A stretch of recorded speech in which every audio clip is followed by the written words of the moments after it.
Good morning to you, Yemi. Thank you very much for making time for us. In terms of results, usually, yes, there can be explanations. But taking it from, I imagine your perspective, where results is what counts. Put in context Mr. President's statements that I've tried my best for Nigeria, given where we are at now.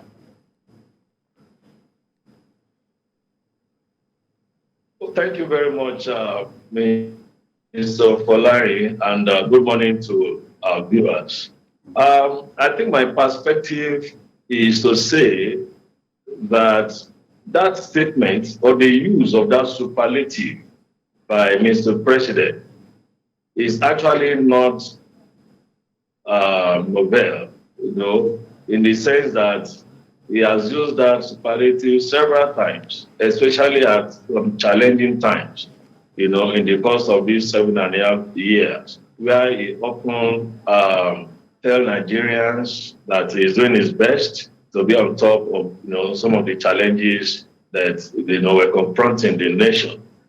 Secondly, for someone who has entered into the lame duck era, by the way, in a presidential system, the final 6 months, and in some cases 12 months of the tenure of a president is usually referred to as a lame duck period. And that's why in America, presidents who are running out their time and who are not due for re-election are usually referred to as lame duck presidents.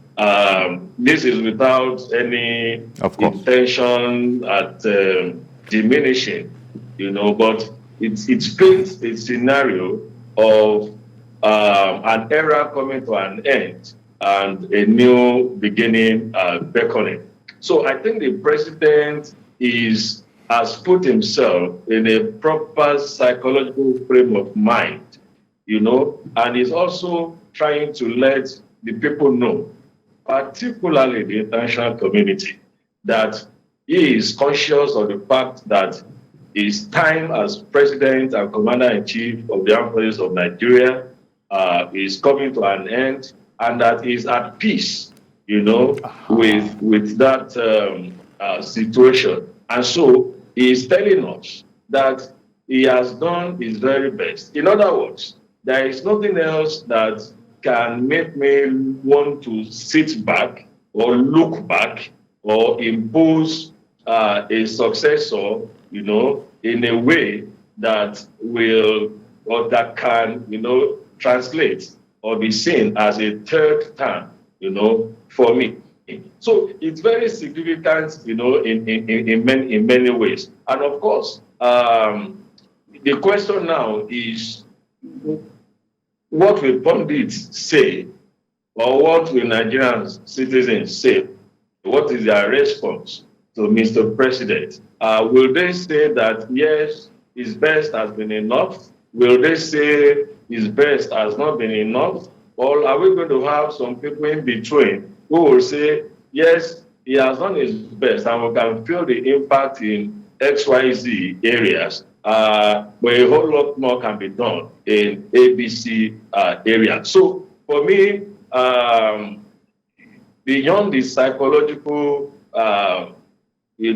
feeling of relief, and of course, the message that statement is also sending to the global community and indeed the Nigerian community, I will say that it can evoke, a discussion on whether the president's best has actually been enough for Nigeria. In other words, has he met the expectations of Nigerians who in 2015 chose to vote for him as the president and repeated the same thing in 2019.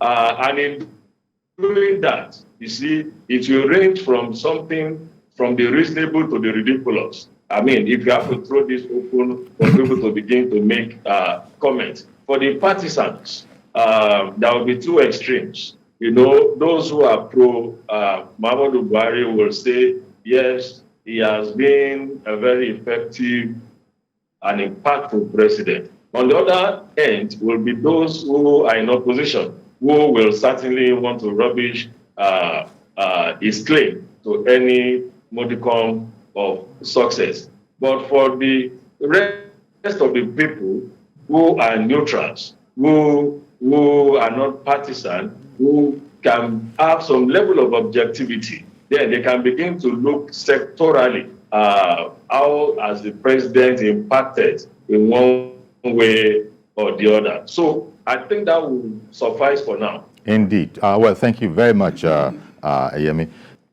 You know, Hassan, when you look at what you said and the context that Yemi Mapadino puts it in, of course, it will depend. Beauty, they say, lies in the eye of the beholder. In this case, the beauty of Muhammadu Buhari's, stewardship and things along that nature will actually depend on who is doing the assessment. The majority of people who are intellectuals gathered in an ivory tower, have access to information behind the scenes and all of that, can come to one judgment. But the ordinary man is going to be looking at it from very little more beyond the condition of his stomach in 2015 and the condition of that stomach now. The condition of life that he was going through in 2015, all of which any new administration promises an improvement to.